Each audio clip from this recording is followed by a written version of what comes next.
En fi, com és costum en aquest cicle de conferències d'enraonar, cap allà a les 8 obrirem les paraules amb un micro que voltarà per aquí, amb la idea de 8:45 tothom ser sopant a casa i tot això. Per tant, Montserrat, moltes gràcies per venir, vosaltres per ser-hi, i jo me'n torno allà a punt de prendre paraules en acabat. D'acord. Vinga, endavant. Molt bé.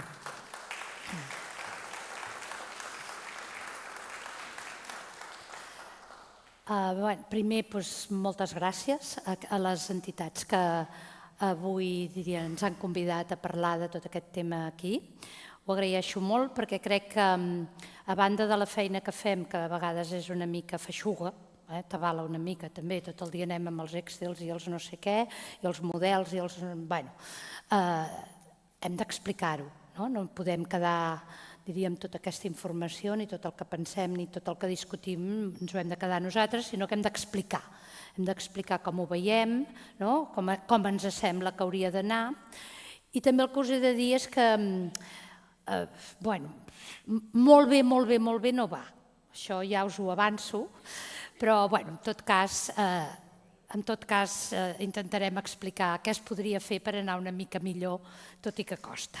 Si no us sap greu, jo necessito aixecar-me, perquè vaig més bé, suposo que no li molesta a ningú, i avui, tot i que el títol l'hem posat Catalunya davant del canvi climàtic, segurament més que de canvi climàtic us parlaré més aviat de límits i més aviat de presa de decisions, més que del que seria el canvi climàtic, allò puro i duro. Tinc un defecte, en tinc molts, però n'hi ha un que el tinc que poso molta lletra, però no us ho llegiu tot, jo us ho diré resumit. Però jo necessito posar-ho, si algú també després vol la presentació la deixaré, o si me la voleu demanar no tinc cap problema, faltaria més. Però ja sé que és un defecte gran que tinc, però tots els que estem a l'acadèmia ho fem. Els que estan més a l'àmbit del màrqueting i tot això et fan uns PowerPoints només amb 2 figuretes i ja està, i nosaltres volem dir tantes coses que caiem una mica amb aquest ensurt, però suposo que em permetreu fer-ho. Perdó, hem posat aquí el diagnòstic. Jo el diagnòstic he pensat que estava bé parlar que estem un món i una Catalunya en fase d'acceleració. Però ara veurem en fase d'acceleració de què, ja us ho imagineu. Però aquesta seria la primera idea que m'agradaria molt traslladar-vos. Per què? Jo el que faig és recollir, llegeixo molt, lògic, llavors recullo aquells elements que a mi m'ajuden per fer-me, diríem, aquesta idea de per què estem en aquesta fase d'acceleració. Una, que no sé si ho coneixeu molt, que és... Es veu a dalt i aquí no. Sí, ara. El Copèrnicus, això del Copèrnicus és aquest satèl·lit que és de la Unió Europea, que des que el tenim per totes aquestes coses va molt bé, a part que a vegades hi ha aquestes discussions de si fa falta exèrcit i totes aquestes coses, no hi havia un satèl·lit que fos europeu, tot es basava en els satèl·lits americans, per tant, alguna cosa bona també s'ha anat fent. Doncs aquest el Copèrnicus treu tot un conjunt d'informacions, inclús si us agrada, a la seva pàgina web hi voleu entrar, hi ha fotos, moltes vegades, que són, clar, vistes des del satèl·lit, de vegades una zona que s'ha cremat com ha quedat, una zona on hi ha sequera, també sortien els pantans d'aquí a Catalunya quan hi havia sequera i feien la composició de l'abans i el després. Vull dir que és una pàgina web que si us agraden aquestes coses et dona molta informació més propera, perquè ens la dona d'Europa.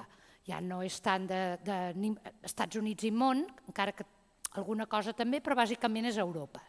Llavors ell el que ens diu és que el 2024, ja sé que estem al 2026, però el 2024, ja tenim també més informació, va estar l'any més càlid des que hi ha registres.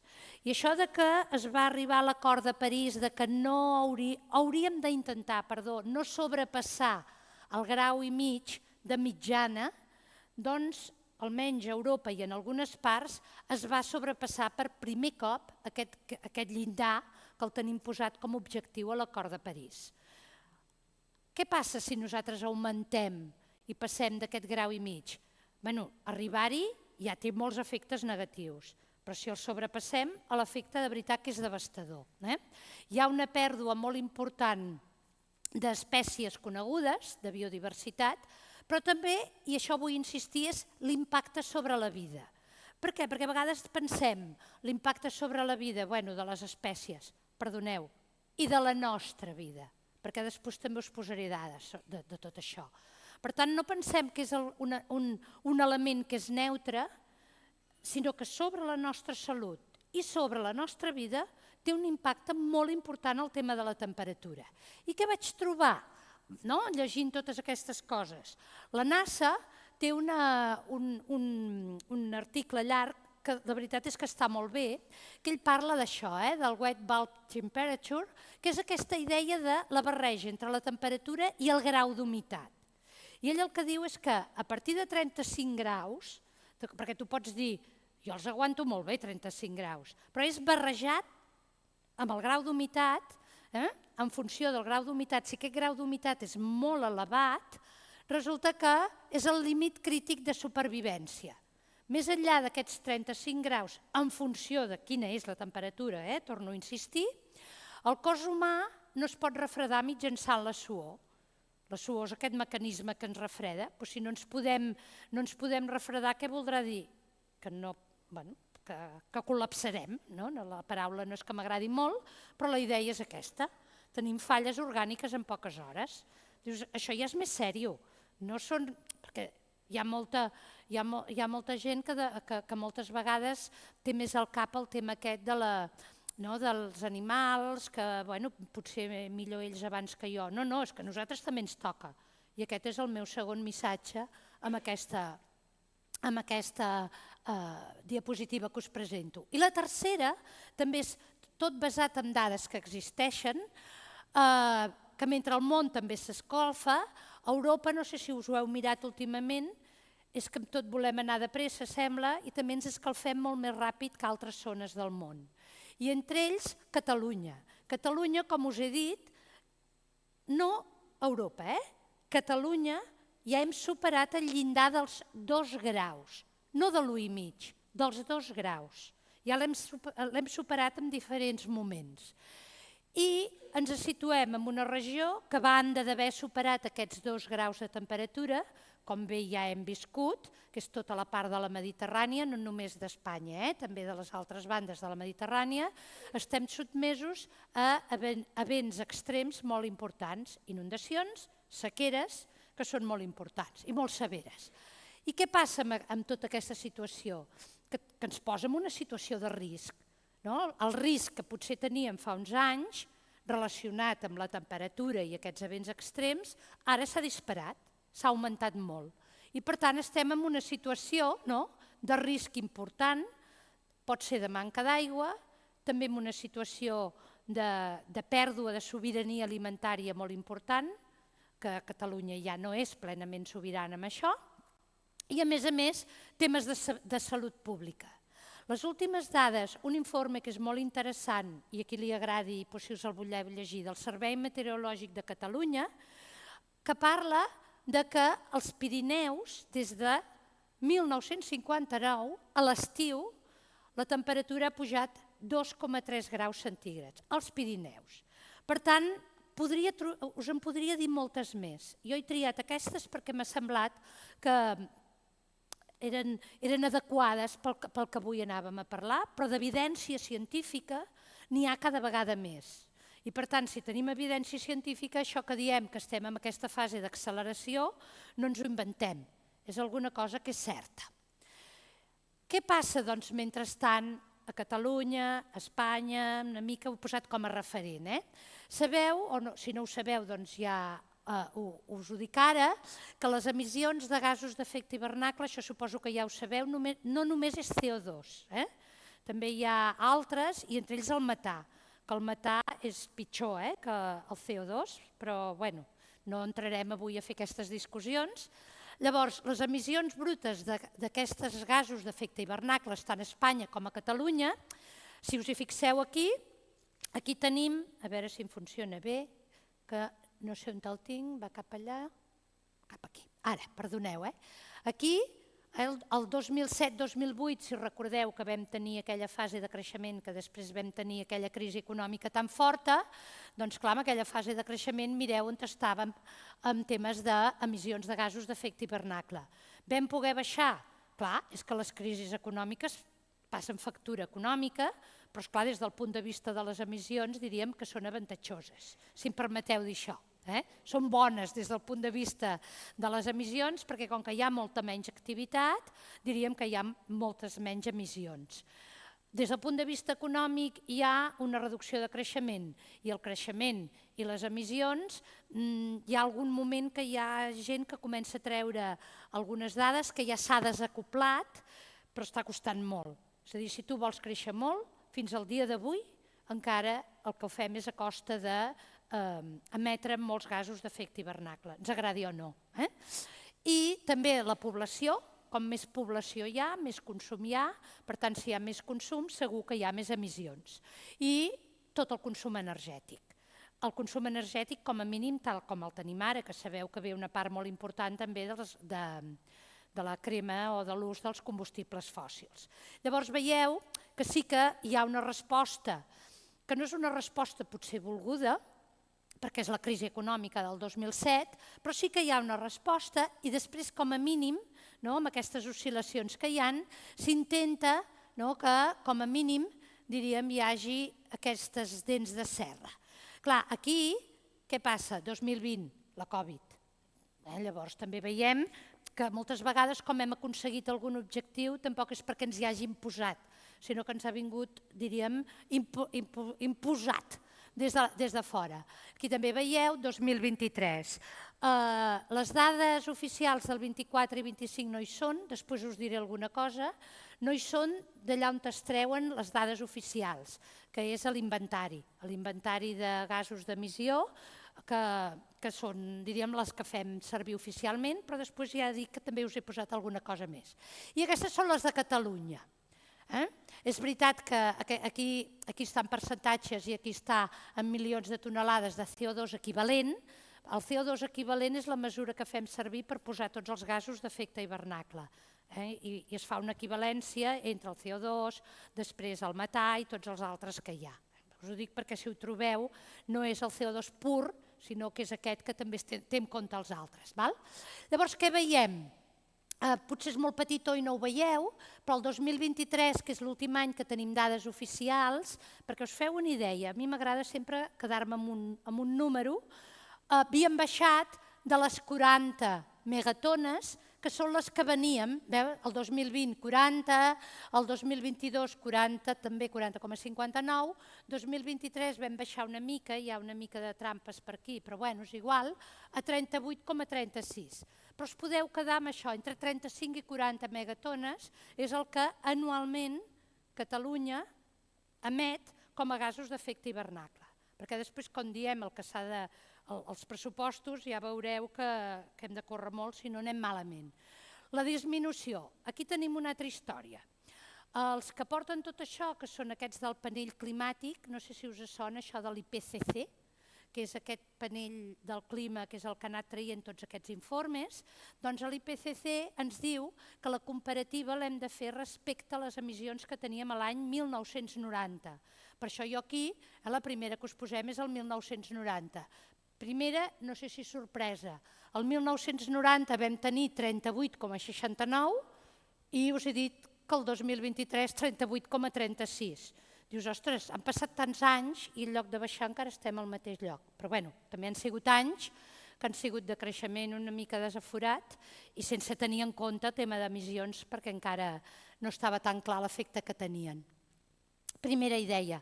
Us ho dic perquè moltes vegades també les dades, ja sabeu que tothom les fa servir de la manera que li convé i la disminució te la donen en funció de l'any 2005. Estigueu al cas. És a dir, el que ens diuen és que ha de ser respecte del 1990. Però sí que és veritat que moltes vegades t'ho comparen amb el 2005 perquè després la taxa de variació surt més afavoridora i sembla que agrada més. I els sectors que contribueixen a les emissions. Aquests sectors, diríem, són sectors econòmics, però no us ho mireu com la definició que fem de sector econòmic. I m'explico. Perquè potser molts de vosaltres pensaríeu que el sector de l'energia és el que més contribueix a les emissions de gasos d'efecte hivernacle. Però és que l'energia que es fa servir, tant sigui l'electricitat com l'energia, està posada moltes vegades, no moltes, sempre en el transport i a la indústria. Per tant, no us ha d'estranyar això. És l'acord. Tothom ho fa així, però s'ha d'avisar, perquè de vegades, si no estàs molt posat en aquestes qüestions, et crida l'atenció, perquè esperes que sigui el sector energètic el que tingui les emissions més elevades. Torno, dades de 2023. No tenim encara les oficials de 24 i 25, per tant, jo, si no és oficial, insisteixo, tot i que després sí que us faig algun avenç, però amb una altra font, doncs, ara sí, us passo aquestes. Per tant, si ara nosaltres ens dediquéssim, o algú ens pregunta a partir d'això, quins són els fronts que hem d'atacar? Doncs els fronts que sembla que hem d'atacar, doncs el transport, està clar, no? La indústria i l'energia. Els altres és veritat que la seva aportació és més baixa, però no vol dir que no hàgim de deixar de fer. Segurament han de fer en funció de la seva contribució, però jo insisteixo molt en que també tots els sectors han de fer el seu esforç per poder fer front a aquest canvi climàtic. I ara ja que us he explicat una mica la problemàtica que tenim i la situació que tenim, per què estic jo aquí? Una mica seria aquesta diapositiva que us poso aquí. Catalunya té la llei del canvi climàtic des del 2017. Va ser una de les primeres comunitats autònomes, es va recórrer al Constitucional. I un dels problemes precisament era que es deia que tindríem una quantitat màxima d'emissions de gasos d'efecte hivernacle que es decidirien des de Catalunya. I això no era, perquè s'ha de decidir a nivell de l'estat espanyol i després l'estat espanyol, sigui en funció del PIB o del que normalment és en funció del PIB, atorga una part de tot el que ens toca a Espanya, ho atorga a Catalunya. Dit això, que no era res més que dir que també va passar pel Tribunal Constitucional aquesta llei, doncs aquesta llei és veritat que és pionera i estableix aquest instrument, si voleu dir-li així. A mi no m'agrada molt la paraula instrument, m'agrada més. Sé que instrument i eina no és molt diferent, però m'agrada més dir eina. Els pressupostos de carboni, per què? Perquè són una eina clau per la planificació. Per què? Perquè totes aquelles accions, siguin d'urbanisme, siguin, si voleu, d'indústria, siguin del que siguin, haurien de tenir en compte els pressupostos de carboni aprovats i vigents en el moment en el que es decideixi tirar endavant qualsevol tipus d'aquesta llei.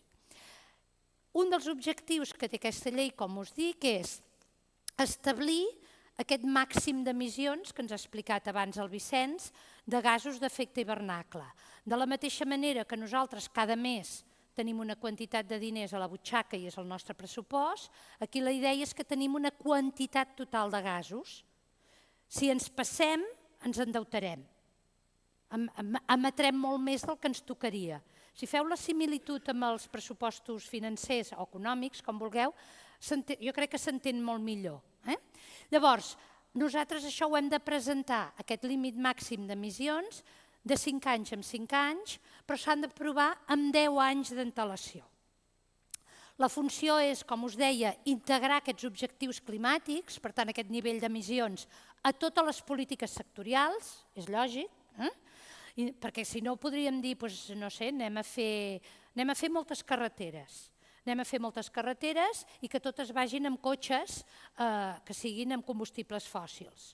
Ja sabem que això aniria contra totes aquestes qüestions. Això és el que vull dir, que hem de tenir en compte aquests pressupostos quan fem això. I l'objectiu final és assolir aquesta neutralitat climàtica, que com molt bé us ha recordat abans el Vicenç, la idea de neutralitat climàtica no vol dir que no s'emeti res. Vol dir que el que s'emeti quedarà compensat pels embornals, que diem en català, i els embornals són els boscos, el sòl o l'oceà, que pobre ja està ens estem aprofitant molt ja de l'oceà amb aquestes qüestions.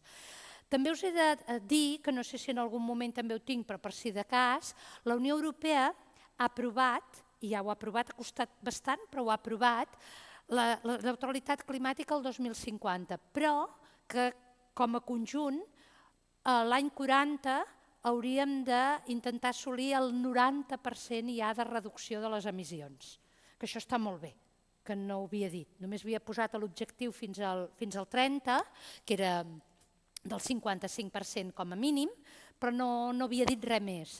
I ara, tot i que diríem la composició no és molt afavoridora, però al final s'ha pogut aprovar i s'ha aprovat que a nivell d'Europa, que no vol dir que a Catalunya hàgim d'arribar a aquest 90%, estaria molt bé, però que a nivell d'Europa hem d'arribar a aquest 90%. I a dins d'aquesta llei hi surt el Comitè d'Experts de Canvi Climàtic. Penseu que aquest comitè d'experts a tot Espanya som els pioners, no n'hi ha caps. Es parlava que potser n'hi hauria d'haver algun a nivell d'estat espanyol. Sembla que la ministra anterior que hi havia no sé per què no li agradava massa, de moment no hi és. Som els únics que tenim pressupost de carboni en aquests moments i que tenim aquest comitè d'experts que té l'encàrrec de fer aquests pressuposts. Hi ha alguna altra comunitat autònoma que té experts, però que són com assessors, però no tenen aquest encàrrec que tenim nosaltres de cada 5 anys, que s'han d'aprovar en aquests 10 anys, etc. La composició que tenim ara, important, és per garantir que la proposta aquesta que es faci, les fites climàtiques, no estan basades en, no se sap, sinó que estan basades en l'evidència científica. I això és un tema, entenc, i suposo que vosaltres també, molt important. La composició que tenim ara està bé, perquè tots venim de mons diferents i tenim biòleg, tenim gent de física, tenim gent d'economia, tenim gent d'enginyeria, també de ciències del mar.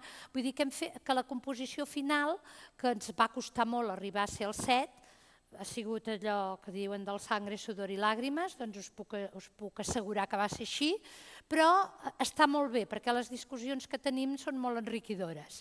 I la nostra tasca és preparar aquesta proposta i el principi rector és que nosaltres anem amb autonomia de l'administració i dels diferents cicles electorals.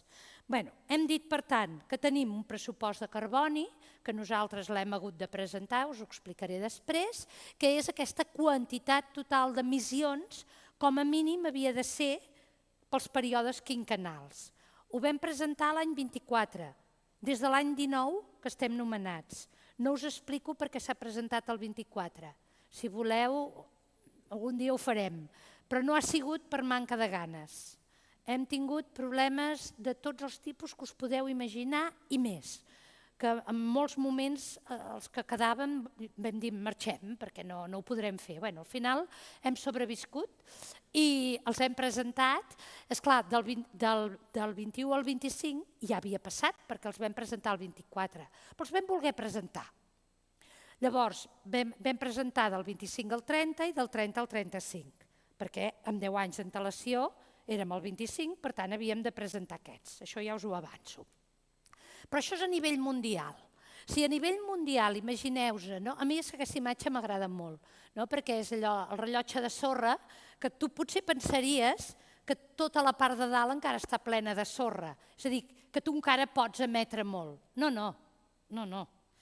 Tal com el que hem calculat. Sí que amb una condició, que és la condició de mantenir-se sobre el 1,5 graus. Això és de tot el món. L'únic que ens queda és aquesta miqueta d'aquí, això d'aquí, que és només un 6%. Per tant, ja estem dient que anem una mica justets tots plegats. Suposo que això ja ho sabeu, que Estats Units, Xina i la Índia són els que més estan contribuint i Europa, també, clar, la part que li toca també l'Europa dels 27. I la resta del món seria aquest verd. Què us vull dir amb això? Que no us penseu que és que ara hem començat a treballar sobre això i a fer els pressupostos i ens queda molt. No. Hi ha un total mundial que s'ha assignat als diferents països i el que ens queda des que es va decidir fer això és només aquesta miqueta. Per tant, tot i que sembli que és molt, ens queda molt poc. Quin és, per tant, el diagnòstic que fem? Jo el que he posat és una veritat incòmoda. No sé si agrada o no agrada, però ha sigut una mica la decisió que he pres. Per què? Perquè aquí, no sé si ho veieu des d'allà darrere, aquesta primera línia d'aquí, aquesta, són els pressupostos de carboni del 2030 que va aprovar el govern, aquesta línia. Aquesta que hi ha més a sota és la proposta nostra, la dels experts. Ja veieu que nosaltres el que buscàvem era que es baixés. Bé, aquestes són anuals, però que a partir d'aquí baixéssim cap aquí. Ja veieu, per tant, que la que s'ha aprovat no és la que nosaltres vam presentar. Ja és més... O sigui, no és tan ambiciosa, diguem-ho així. Però, a més, com que nosaltres ho fem per quinquennis, també tenim fins l'any 35. I nosaltres ja, quan ho vam defensar, ja vam dir que en el primer quinquenni 25-30 s'havia de fer un esforç molt important i, clar, el 30-35 també, perquè és que si no ho deixarem tot pel final i el 2045 no podrem fer tota la feina si no l'hem fet ara. Serà impossible. No sé, haurem de parar el país perquè no hi hagi les emissions. Per tant, ja veieu que per això us dic aquesta veritat incòmoda. Aquestes dades que teniu aquí no són les emissions oficials, són les emissions que fa, també estan en una pàgina web, que es diu el Monitor d'Emissions de Catalunya. Us el poso perquè les previsions que fan les encerten molt bé. I com que el 24 i el 25 no el tinc amb dades reals, he volgut posar aquesta previsió. Per què? Per il·lustrar que no posem la sexta marxa, no posem marxa, sinó que, bueno, sí, una miqueta, una ratlleta petita, però que no hi ha manera. Per tant, aquesta és la meva veritat incòmoda i espero que la vostra. És a dir, sí, però no engeguem. Per tant, el problema no és que no tinguem els objectius. Nosaltres els vam presentar, els van rebaixar. És igual, ens convenia que hi haguessin pressupostos. D'acord? Això jo penso que tots hi podríem estar d'acord. El problema és que ni vivim, ni fem inversions, ni governem com si aquest límit de carboni fos real. Sabem que existeix. Aquells del canvi climàtic ens el van presentar. Vam baixar-lo, pujar-lo, en aquest cas, al nivell d'emissions una mica, però s'ha quedat aquí, ja no fem res més. Per tant, diríem que no anem bé. Aquesta és més complicada, però no us la mireu molt, només mireu el que ja us diré i així ja no us complico. Això està en el nostre informe. Veieu, nosaltres... Ai, perdoneu, que a vegades vull apretar el de dalt i apreto l'altre. Vinga. Aquí, a veure si... Ara. Aquest és el primer de tots que vam presentar, que ja estava quasi bé exhaurit, insisteixo, perquè el vam presentar el 2024. Avui, abans de venir, he fet comptes. He fet comptes i nosaltres dèiem 189 milions, megatones de CO2 equivalent. I avui he estat comptant i si el 20... Perquè, clar, això nosaltres ho vam fer amb dades del 22. Les del 23 ara ja hi són, 24 i 25 si són properes a les del monitor. Això que nosaltres ja vam proposar, que quasi bé ja havia passat, que estàvem així, com que ni el 24 ni el 25 hem fet la feina, ja ens hem passat. I estem a 190. Per tant, de la previsió que nosaltres ja fèiem, que primer semblava que aquesta la complíem bé, ens hem passat ja. Estem sobre 190. La nostra proposta del 2025 al 2030 era aquesta. No us quedeu amb aquests números només per comparar.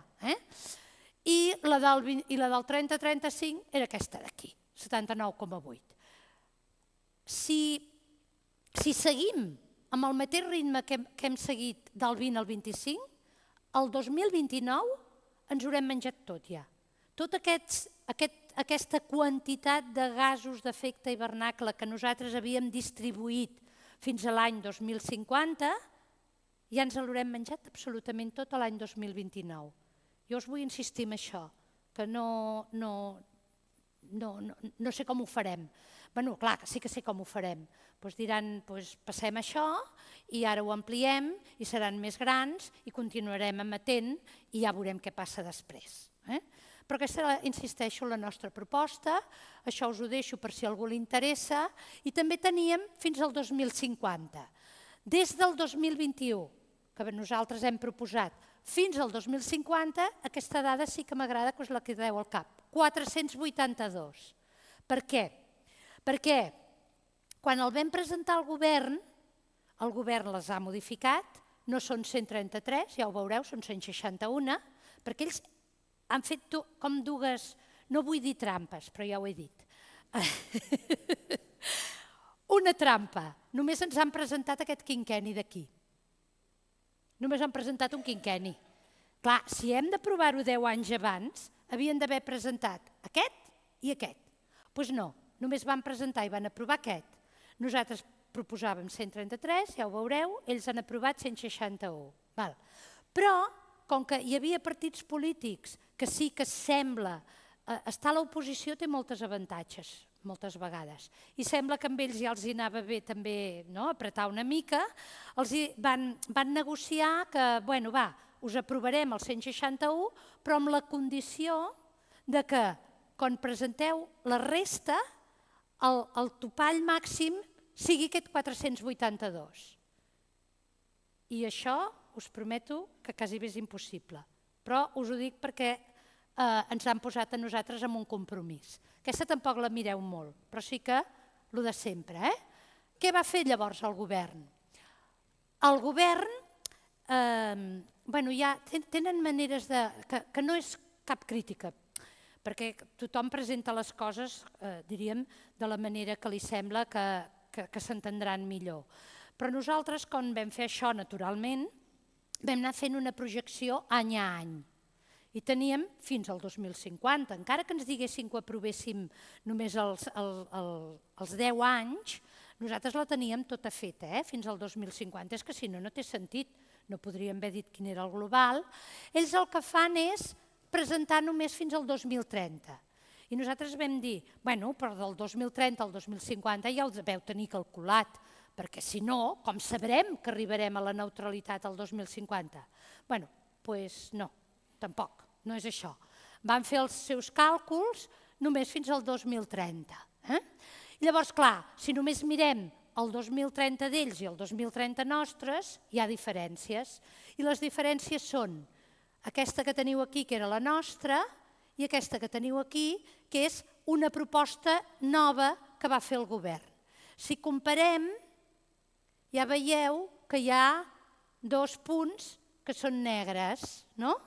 Llavors, ell representava que en aquest àmbit d'aquí, del residencial, havien fet una mica més d'esforç que nosaltres, i ara us explico. I després, amb l'últim, amb el tema de residus, també nosaltres proposàvem 954 megatones i ells van proposar 1.055. Bé, no van aprovar la nostra proposta, que pel 2030, per això no us vull complicar amb números, però que pel 2030 eren aquests 22.300 i ells era més, per tant, podien emetre més. No és tan ambiciosa, però com a mínim vam aconseguir que passéssim del 27 al 26, que vam aconseguir alguna cosa. No m'interessa tant que us quedeu amb això, però això sí que jo ho volia per poder-vos explicar que hi ha hagut negociació cap, perquè nosaltres vam dir que no. Ens van dir, home, per què no parlem una mica d'aquesta proposta que feu, perquè és que ens sembla que hi ha algun sector que sou massa ambiciosos, que això no pot ser, i nosaltres vam dir no. Nosaltres ens han dit que us ho presentéssim. Si no us sembla bé, presenteu una contraproposta, expliqueu el per què, però nosaltres no estem per negociar això. Això us ho puc explicar. I ens vam negar, no vam tocar res del que hi havia. Llavors sí que és cert que es va modificar, però diríem que no passa res. Què diu el govern? Diuen que gràcies, que amb la nostra proposta vam veure que hi havia més possibilitat d'incrementar l'ambició al sector residus, sobretot amb el tema de la captació del biogàs als abocadors i pel sector residencial, si és que hi ha, això ho afegeixo jo, subvencions, perquè si no serà difícil, sobretot incorporant l'aerotèrmia a les bombes de calor. Ells fan una previsió de quanta aerotèrmia, quantes bombes de calor poden posar i ens van dir que potser es podia ser més ambiciós. Amb l'altre ja us dic que el tema està més complicat. Llavors, això, com que ja dic que us ho deixo aquí, no hi ha problema. Per tant, hi ha un salt entre el que ells van presentar i es va aprovar i el que nosaltres defensàvem. I aquest salt, encara que sembli amb els números que us acabo de presentar que és poc, és un salt d'11 punts. Vol dir que l'any 2030 nosaltres el que proposàvem era reduir el global de les emissions fins a un 42%. I a l'any 35, al cap de 5 anys, passar del 42 al 67.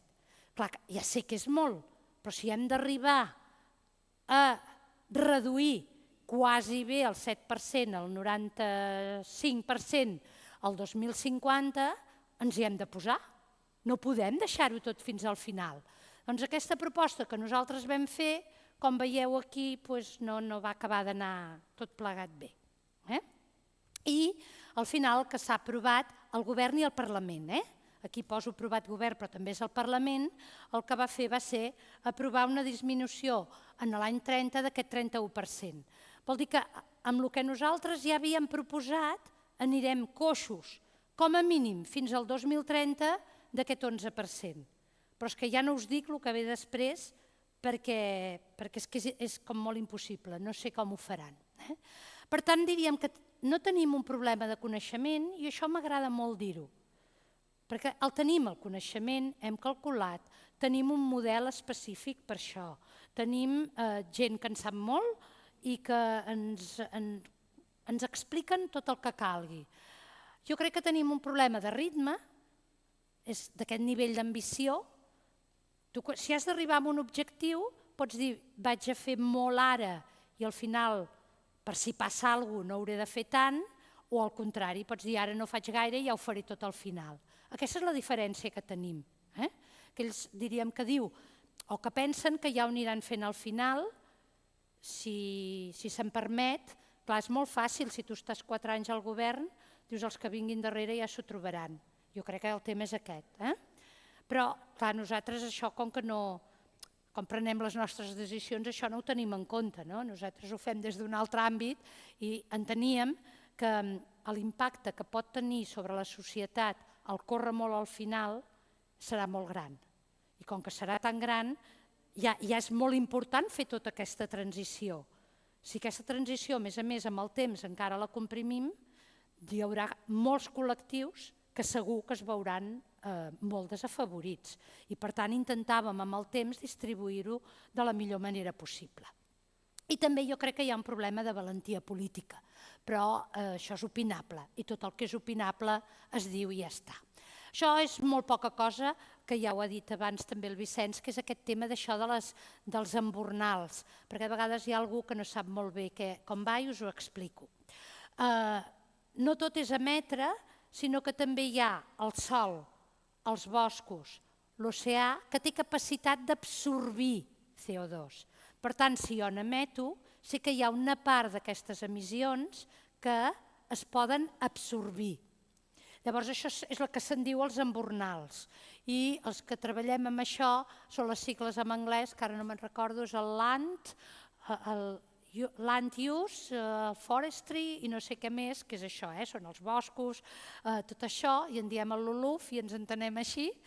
Doncs, ara ho tinc aquí, el land use change i el forestry, que es refereix a aquesta absorció que pot haver-hi per tots aquests que diem aquí.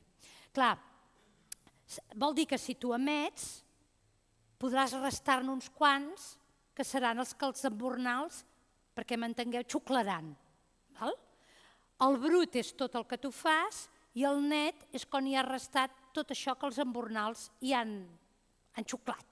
Clar, i aquí també hi ha un joc, perquè no hi ha molta informació, no hi ha molta evidència científica de què és el que xuclen aquests embornals. Nosaltres vam fer un supòsit a partir de l'evidència científica que hi ha i el vam mantenir constant durant tots els anys de la nostra projecció. Si no recordo malament, crec que són 3,5 megatones. I el govern no sabem què ha fet amb això. I llavors també el tema del brut i el net, doncs clar, ells no ho van donar en brut, ho van donar en net, però no sabem quina és la suposició que han fet d'aquesta absorció. Per tant, vam fer una advertència, només us ho deixo aquí, amb el sentit que no juguessin amb això, que no fos un comodí. Però això és una nota tècnica que no m'hi paro més. Bé, ja han fet. Hem recomanat, no ens han fet cas i han fet una altra cosa. I si no ho compleixen? I què passa si no ho compleixen? Diu alguna cosa la llei de canvi climàtic?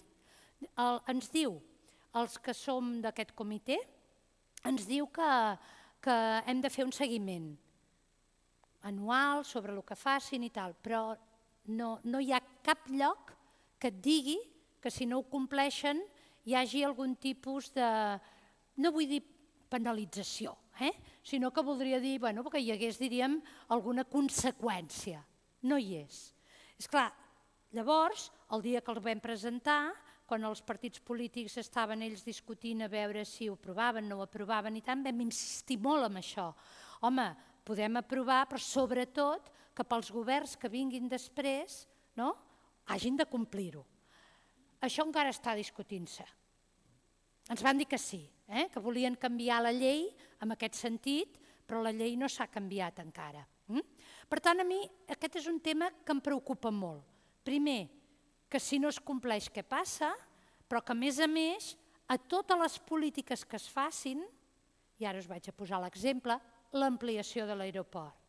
Hauria de ser exigible, no?, la disminució de les emissions. No dic res més, poso com a exemple. Llavors, diríem que la conseqüència que tenim és que no diu res. Llavors, què pot passar? Que obri la porta a litigis. A litigis, que la gent digui escolta, que no ho han complert, o un partit polític decideixi que ha de demandar perquè aquells objectius que s'havien aprovat no s'han aprovat. Per tant, diríem que aquesta reforma que estan discutint ara, que van dir que estaria aprovada, crec que en el tercer trimestre del 2026. No tinc més informació. Ens diuen que estan en ello, que estan discutint a veure com modificaran la llei perquè tot això es pugui tenir en compte. Però de moment diríem no tinc cap evidència que hagin arribat a cap acord, però això sí que va ser una insistència nostra rellevant perquè entenem que això és molt important. Per què? Perquè és que si no, els pressupostos què seran? Seran un document, serà una brúixola indicativa, però com que si no els compleixo no passa res, doncs no en farem potser molt cas. Sí que passa, perquè sabeu que, com que formem part de la Unió Europea també té els seus objectius i nosaltres també hem de complir. Llavors, pots tenir, diríem, aquesta pèrdua també de credibilitat, pots tenir moltes qüestions, però jo crec que això ha de quedar per escrit perquè és la millor manera que dintre la llei de canvi climàtic s'incorpori aquesta necessitat també de rendició de comptes. I si no ho has fet, per què no ho has fet? I si ho has fet d'una altra manera, que també ho puguis explicar. Què ha passat amb això dels litigis? Us ho he volgut posar com a exemple. És que en tenim evidència. Tenim evidència que, per exemple, el Constitucional alemany va tombar la llei del clima per injusta. Aquí a Espanya us he recollit que també hi ha 17 litigis climàtics. Alguns us sonarà, el de Los Elitos, el del Prestige de Galícia. Això al final ha estat també en forma de litigi i aquest també, que és molt important, és tot el tema de la contaminació del Mar Menor, que és una vergonya, però és el que hi ha. Llavors, aquests litigis, què passa? Que sorgeixen perquè és la reacció que aquelles persones que tenen compromís, que s'ho creuen i que volen que es tiri endavant, és la via de sortida que troben per poder reaccionar a aquesta inacció que té la política a l'hora de fer aquesta emergència climàtica. No només hi ha litigis contra governs, que sapigueu que també hi ha litigis contra empreses. De moment no és alguna cosa molt extensa, però jo crec que és alguna cosa que potser ens hi trobarem. Què més? Un altre problema lligat amb el litigi. Quan aquests litigis, que als Estats Units sobretot també n'hi ha molts, quan tu vas, diríem, a la justícia, quin problema ens trobem o quin problema t'acabes trobant? Doncs que a l'hora de definir quin és el dany que pot sorgir d'aquesta no acció, no està clar. I m'explico una mica millor. És a dir, a l'hora d'agafar que l'efecte que pot tenir, per exemple, sobre la renda, tu pots anar i dir, és que si vostè no fa res amb això, jo m'empobriré i seré més vulnerable, no està definit què vol dir aquesta vulnerabilitat. I no tenen en compte el que anomenem les vulnerabilitats creuades. És a dir, per desgràcia, de vegades ser dona, tenir fills, estar sola i a més tenir una feina a temps parcial és una vulnerabilitat, però té en compte diferents elements.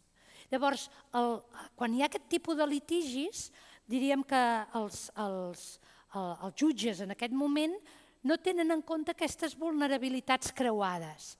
I per tant això és un tema que hi haurem d'insistir. Per què? Perquè si no, no tiraran endavant. Si no creuem tot aquest conjunt d'elements, és a dir, l'edat, si són dones, si són homes, si són grans, si tenen nens petits a càrrecs i tot això és el que el jutge té en compte a l'hora de dir l'efecte negatiu que ha tingut aquesta falta d'acció, és un element, diríem, a tenir en compte. I quin és el cost de la inacció? I això sí que us insisteixo, no fer res mata. I és que està matant.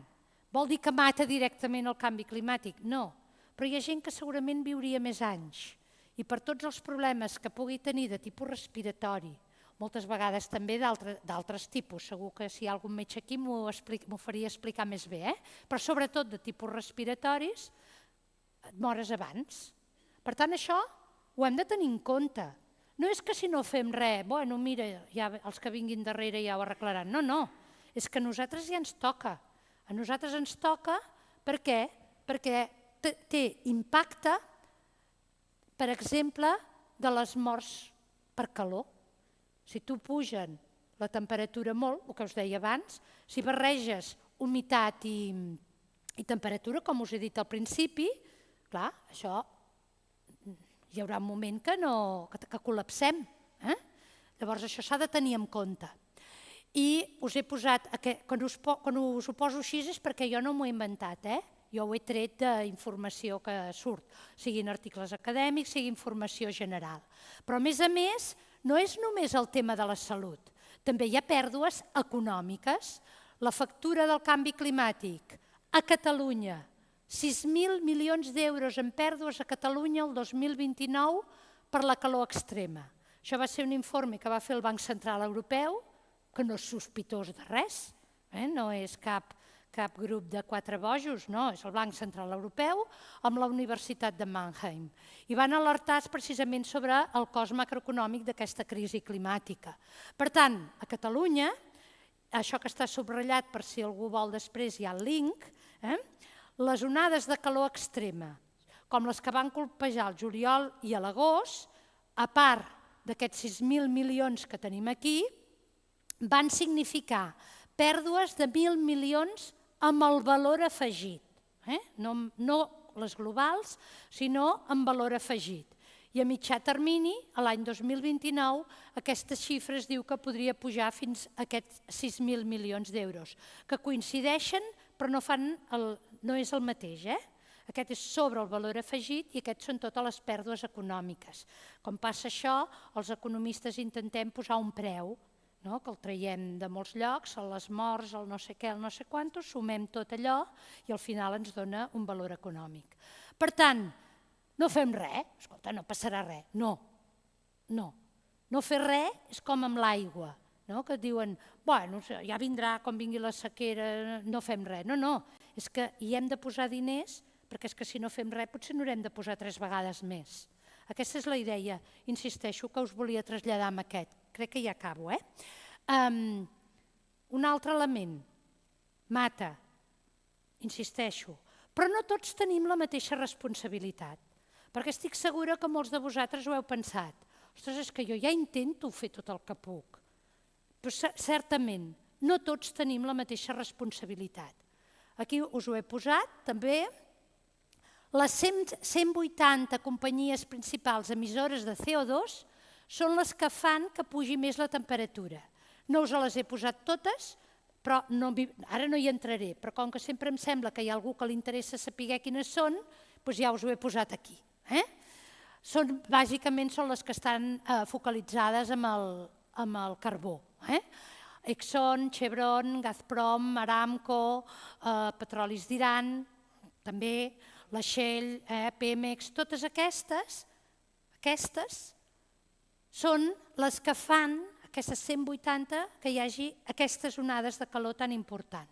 Per tant, les estimacions que hi ha el 2023 és que la temperatura mitjana global de la superfície era 1,3, però 0,67 graus venien de l'activitat que porten a terme aquestes companyies.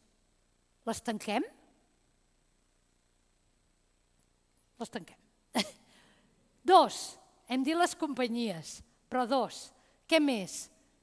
No totes les persones tenim la mateixa responsabilitat.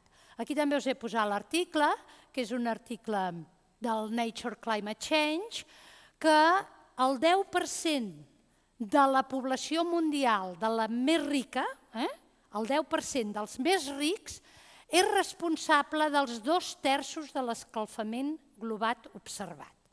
Per tant, escolta'm, si ells són els responsables d'aquest 66%, doncs potser que també els demanem una mica de responsabilitats, que no ho demanem tot del carrer que ja té prou feina potser per arribar a final de mes, que fins ara jo crec que no hem repartit bé aquestes responsabilitats. Tant empreses, que n'hi ha que ja fan coses que han de fer, però aquestes, que són les que ara estan traient molts diners de molts llocs, no estan ni se les esperen. I amb aquests, potser algun sí, potser algun de manera individual, jo que sàpiga no. I també han contribuït molt més a lo que és l'escalfament global. Per tant, diríem que aquest grup d'ingressos tan alts són els que contribueixen de manera desproporcionada amb aquests extrems. Un determinat tipus d'empreses, d'altres també, no vull dir que altres no, però aquestes, ja hem dit que de l'1,3, 0,67 venia d'aquestes empreses i després, a més, els nivells de renda alt. Per tant, què hauríem de fer? Com hauria de ser aquesta política climàtica? No tots tenim la mateixa responsabilitat, no tots hi sumem de la mateixa manera. Doncs no tots som igualment vulnerables. La política climàtica potser ha de tenir en compte aquesta idea de que no tots som igualment vulnerables. Les dades van bé, però també hem d'entendre que darrere les dades hi ha persones i això ho hem de tenir en compte. Quina és la clau? I aquí us he posat una cosa entre parèntesis, que no sé si ja heu estat al cas. La clau és la responsabilitat pública i el canvi estructural. Vaig anar a presentar això al Comitè d'Assessors del Desenvolupament Sostenible. I una de les persones del Comitè Assessor de Desenvolupament Sostenible era una presentació diferent i era una presentació en la qual nosaltres també entràvem en els sectors i exposàvem allò que nosaltres pensàvem que s'hauria de fer per assolir els objectius que havíem marcat. I un dels temes importants són els canvis estructurals. Els canvis estructurals són a molt llarg termini, per exemple, l'estructura productiva de l'economia catalana. Un canvi estructural és que deixés de dependre tant del turisme i passéssim a dependre més, per exemple, de la indústria o de la tecnologia. Poso com a exemple. Això són canvis estructurals, perquè modifiquen molt l'origen de tot el benestar, si voleu dir-ho així, del que és el país. Doncs aquest economista, que és un economista, de fet és un tocayo que es dèiem abans, em va dir: sembla mentida que tu diguis això perquè tu saps el que costen els canvis estructurals. Jo li vaig dir: clar que sé el que costen, però si no els fem, els haurem de fer per força. Per exemple, quan hi va haver el tancament de tota la metal·lúrgia i tot el naval, als anys 80, que jo crec que amb l'edat que tenim molts aquí ja ens en recordem, del Solchaga, que ho va tancar tot, allò va ser un canvi estructural. El que està passant ara amb el sector de l'automòbil i els xinesos no ho han volgut fer, potser per la via de però ho estem fent per força. La Volkswagen per força està canviant, perquè és que si no quedarà fora del mercat. Això és un canvi estructural, d'acord? Doncs la clau és aquest canvi estructural. I aquí us he posat això de l'informe Fènix, que no sé si l'heu sentit, que van presentar al cap de setmana un grup d'economistes també d'aquí a Catalunya, que no està focalitzat en la idea del canvi climàtic, tot i que sí que diuen que això, les propostes que ells fan, diríem que ens ajudaran a disminuir aquestes emissions. I amb l'informe Fènix el que ens diuen és menys turisme. Per què? Perquè paga pocs salaris i menys, sobretot, càrnica agroalimentària, no tota. Perquè sabeu que també paga pocs salaris, no tant perquè siguin emigrants. El problema més important que tenim amb això és que amb aquests pocs salaris que paguen no es compensa, diríem, tota la despesa, per dir-ho que ho fem fàcil, tota la despesa que es pot originar amb tota aquesta quantitat de gent que ha vingut. No estic dient que els hàgim de fer fora, no he dit això, sobretot. Jo això no ho he dit, perquè no ho penso, però sí que tu has d'intentar fer activitats que remunerin tal com s'hauria de remunerar a la gent que té un salari, però de manera que la seva contribució final sigui positiva, que no sigui negativa. Això és el que diuen aquests del Fènix. Però a nosaltres ens convé. Per què? Perquè estan dient el mateix que dèiem nosaltres. Nosaltres ens vam mostrar crítics amb el turisme. Vam dir que no cal, que és que sembla que l'únic objectiu que hem de tenir és que cada any hem d'augmentar amb 1 milió o 2 o 3 el nombre de turistes. Escolta, potser ho hem de fer d'una altra manera. No dèiem que no hagués d'existir el sector. O, per exemple, amb el tema de l'aeroport, com us podeu imaginar, doncs els membres del comitè estem en contra de l'ampliació de l'aeroport, entre altres coses perquè pensem que no ens cal tant turisme de la manera que el tenim. Altres coses que tampoc les definirem. Aquesta seria aquesta part, i després, i els pressupostos? I això sí que m'agradaria. A mi m'agradaria molt que aquests pressupostos de carboni es convertissin en un nou contracte social. En un nou contracte social que tingués en compte amb els vulnerables també. És a dir, hem de disminuir, estem disposats a fer-ho, però el pes d'aquesta disminució el repartim de manera desigual. Per què? Perquè no tots contribuïm de la mateixa manera. Per tant, això estaria o seria convenient que fos a partir d'aquesta acceptació, d'aquest nou contracte social, i que alhora, per això ja us ho he dit abans, que fos una eina de disciplina política. Passar d'aquesta idea de quan em dieu que podem emetre 160, 170, 180? No. Passar d'això a com redissenyem Catalunya per viure bé, però dins del límit que ens marca la pròpia natura. Acabo. Aquí tenim contracte social, esforç i justícia. Si no posem aquesta justícia distributiva a dins d'aquest esforç, encara ens en sortirem menys. I això és un tema que m'agradaria molt insistir-hi. Acabo. Quina acció ciutadana podem fer? Perquè em podeu dir què fem. Com a ciutadans, les sabeu, les decisions de consum, de vegades de consumir menys, de pensar quin tipus d'elements estem consumint, que si són de quilòmetre zero molt millor. Tot això jo crec que ho hem explicat moltes vegades. El tema de la mobilitat activa, no agafar el cotxe per tot. Ja ho sabem, no m'hi vull entretenir. Com a professionals, important, canviar la presa de decisions des de dins Hi ha moltes empreses que amb això de la sostenibilitat sembla que ja està, no? No, hi ha més elements. Què compro, on inverteixo, com inverteixo, a qui contracto, com a comunitat. Ja ho sabem també, aquesta participació a les comunitats energètiques, a les cooperatives, a tots aquests llocs on d'alguna manera es fa comunitat i, important, com a lectors i com a contribuents. Exigir coherència pressupostària. Jo no puc presentar uns pressupostos que dic que disminuiré amb, no sé, amb 160, 170, 180 megatones, però després totes les polítiques que estic duent a terme no van en aquesta direcció. Per tant, hem d'exigir aquesta coherència també a la planificació territorial i també, sobretot, a la rendició de comptes en els nostres polítics. Ui, que em feu fora, ja estic, per això. És l'última. La síntesi, per tant, governar, però viure dins d'aquest límit. Que això potser se'ns complica? Jo crec que no. Jo crec que si ens fem l'autopregunta i ens autopreguntem a nosaltres mateixos què significa per nosaltres viure bé, hi ha molt dels elements que conformen aquest viure bé que si fem una visió crítica no ens calen. No ens calen o no cal que sempre estiguem amb això. Per tant, aquesta idea de pensar, fer aquesta introspecció, de pensar què és el que significa viure bé, jo crec que és un dels elements que segurament tots estaria molt bé que ho féssim. Per què? Perquè tenim el límit biològic. Si arribem a 40 graus a l'estiu i tenim una humitat molt alta, augmentarà el número de morts.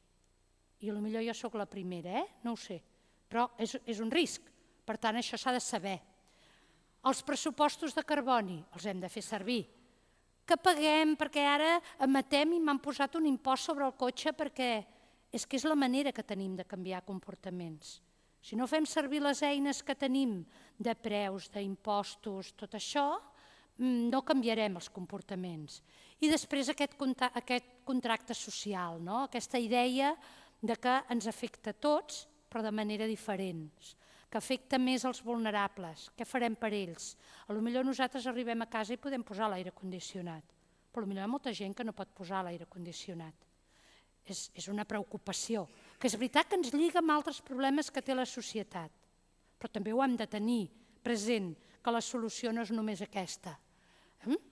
I aquesta sí que és l'última. Menys retòrica climàtica, que espero que no és el que jo hagi fet avui, retòrica, espero, i en tot cas, no és pas el que volia, fer retòrica, però sí més decisions que siguin compatibles amb aquesta acció climàtica. I us insisteixo, i aquest és el meu missatge, la pregunta no és si sabem què cal fer, perquè ho sabem què cal fer, a part de posar-hi diners, però sabem què cal fer. La pregunta és si estem disposats tant a governar com a invertir i a viure com si aquest límit climàtic ja el tinguéssim i fos real ara. Res més. Moltes gràcies per la vostra atenció.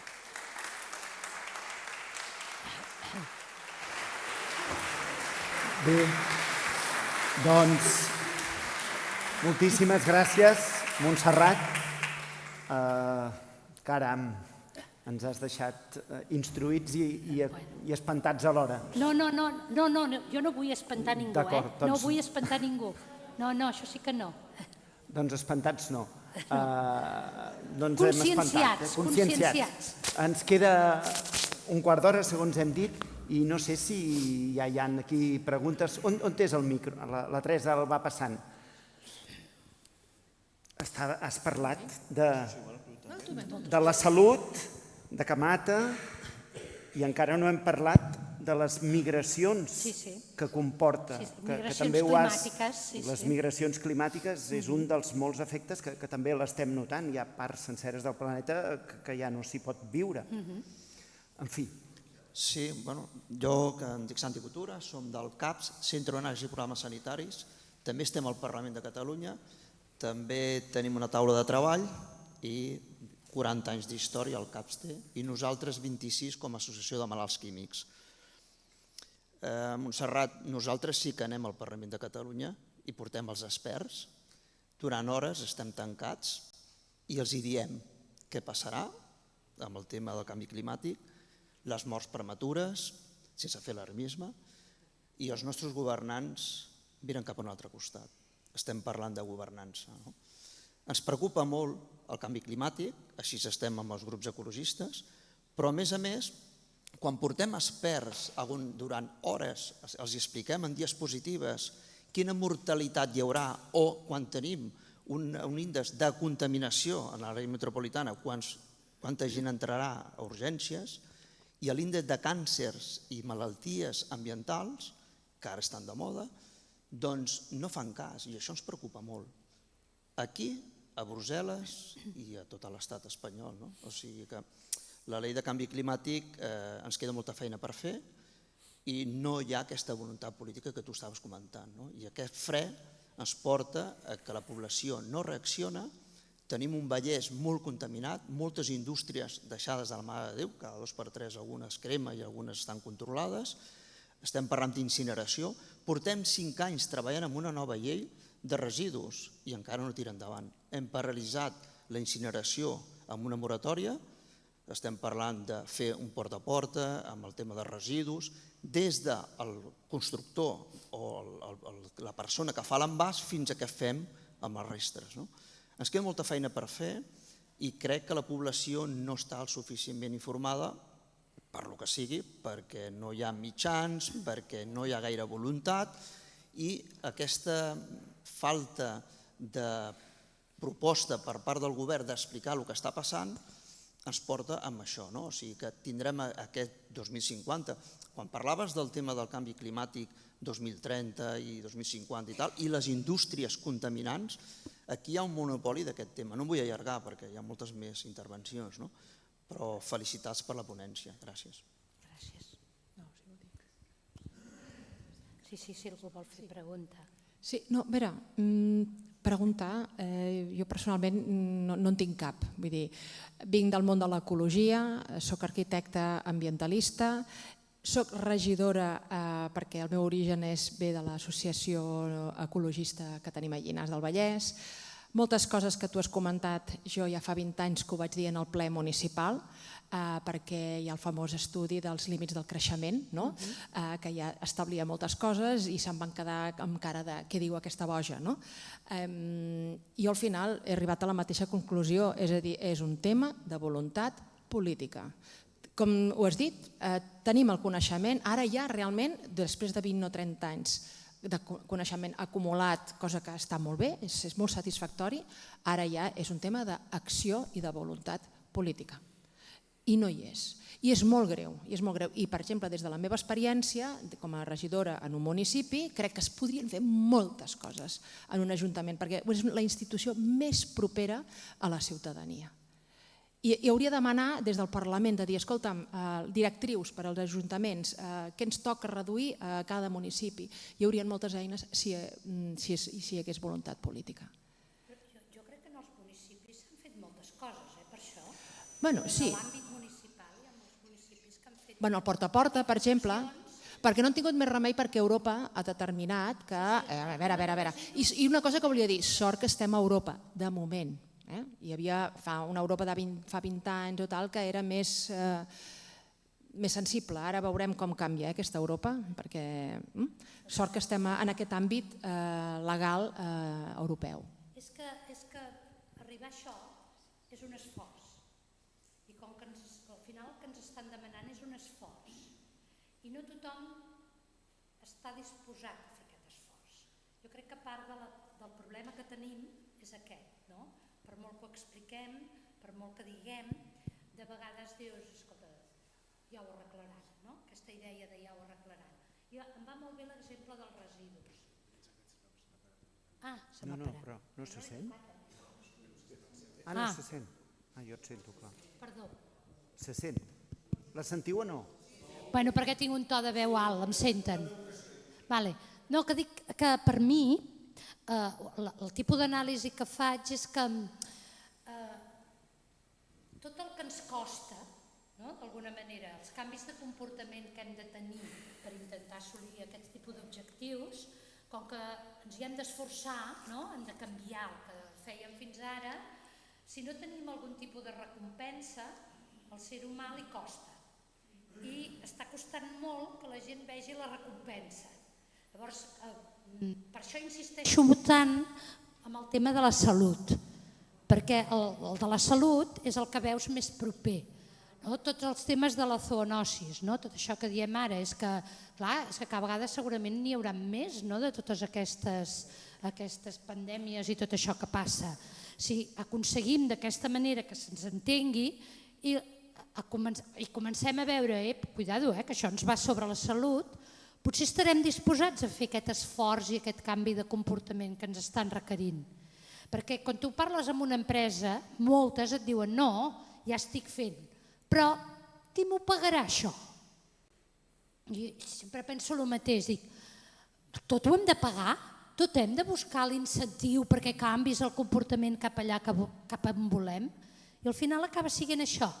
I aquest tema em preocupa, el tema com de la conducta, que sempre t'acabes movent si et costa poc o si tens una recompensa. I l'exemple del porta a porta és que està molt clar. Exigeix un canvi de comportament.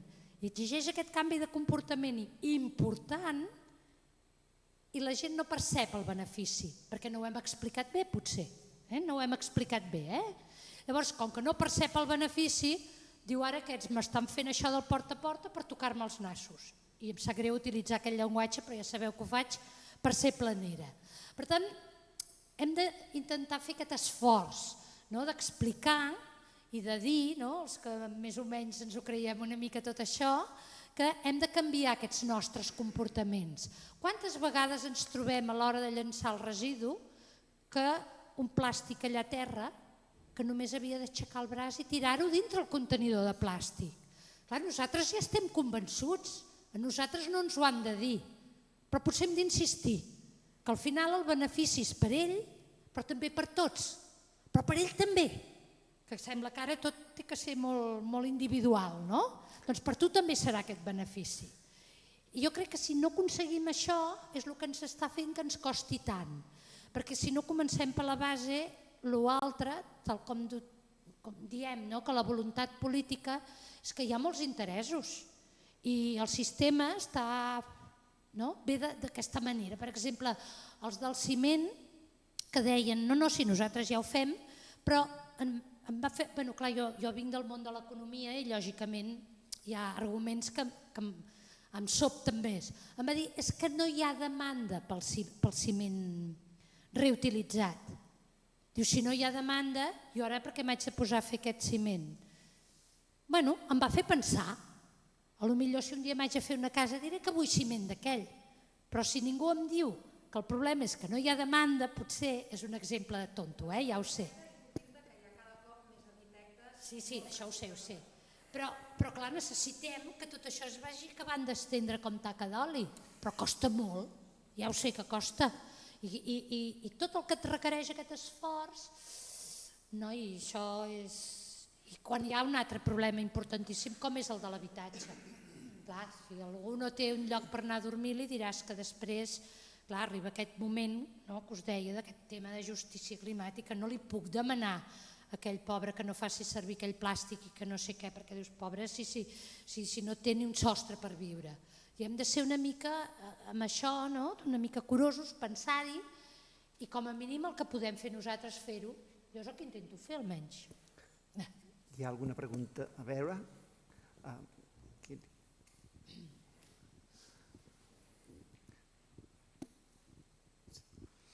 Hola, bona tarda.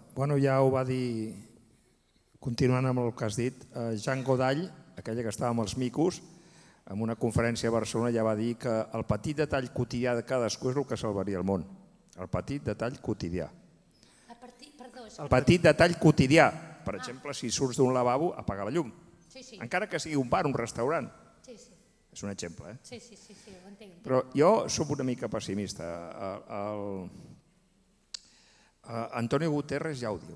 Sempre ho està dient constantment. Anem a l'abisme. I anem a l'abisme. I no Aviam, cada dia volen 100.000 avions, 5.000 vaixells. Aviam, tu has dit que reformes estructurals, i jo pregunto, una reforma estructural no seria canviar l'estil de vida? La gent no voldrà, ja sé que no voldrà, perquè, a més, allò que has explicat es retroalimenta. Si el 10% d'aquests fabricants són els que més contaminen, clar, si deixen de fabricar, diran, però jo vull viatjar, jo vull gasolina. Llavors no acabem mai. Clar, si canviem l'estil de vida i ens ensenyim aquí al territori, doncs en comptes de viatjar al Japó, viatgem per aquí al Montseny. Però com canviem aquest estil de vida? Com li dius a una persona que renunciï a tot el que tenim ara?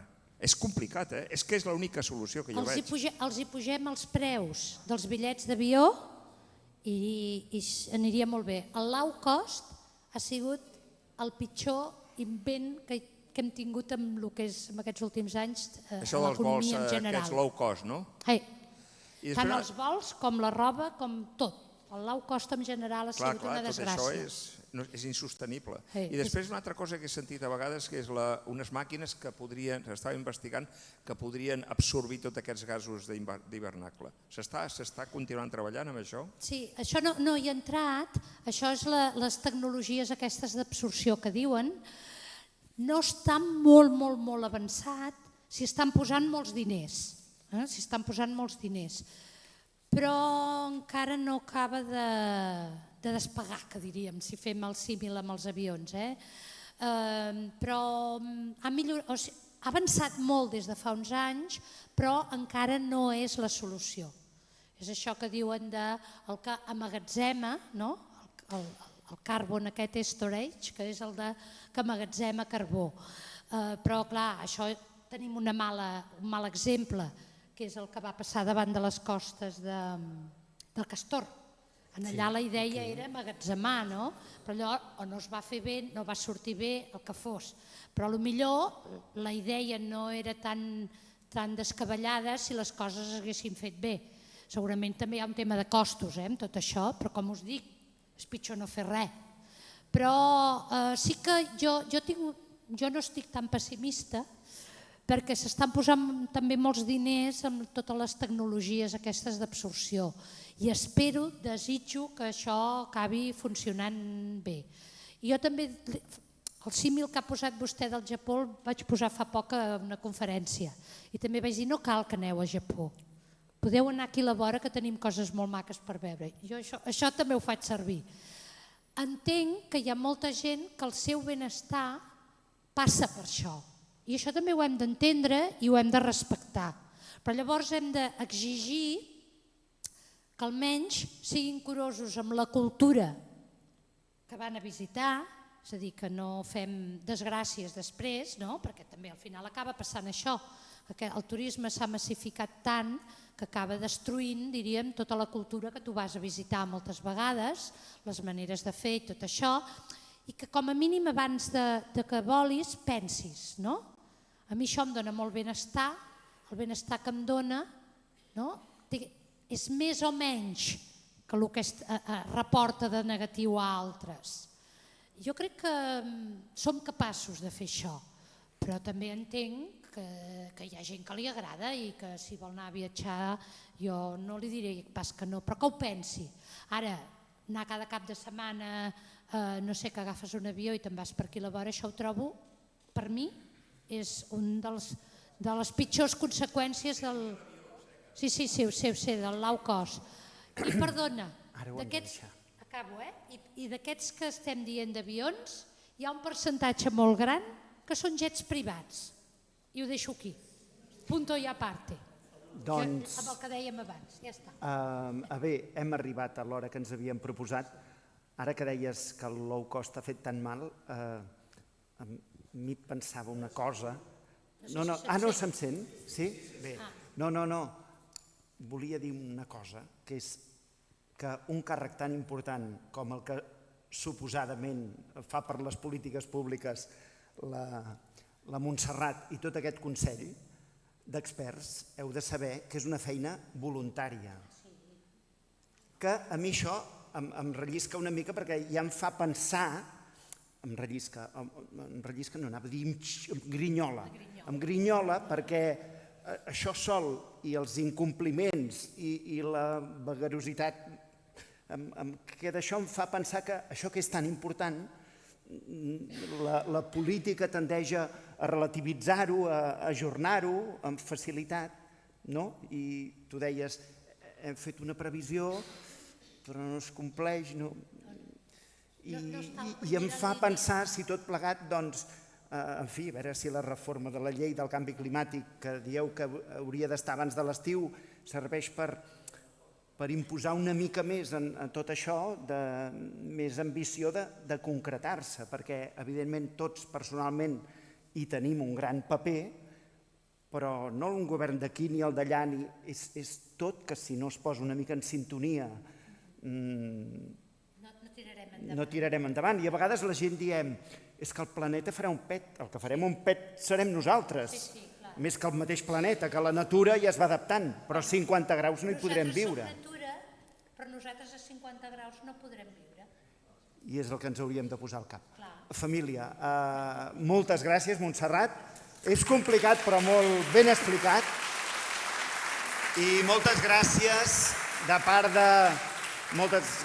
part d'en Raonar, de l'ADENC, de l'Associació Cultural de Vallesos, per haver vingut. I endavant, anem enraonant i pensant i actuant. I actuant. Moltes gràcies.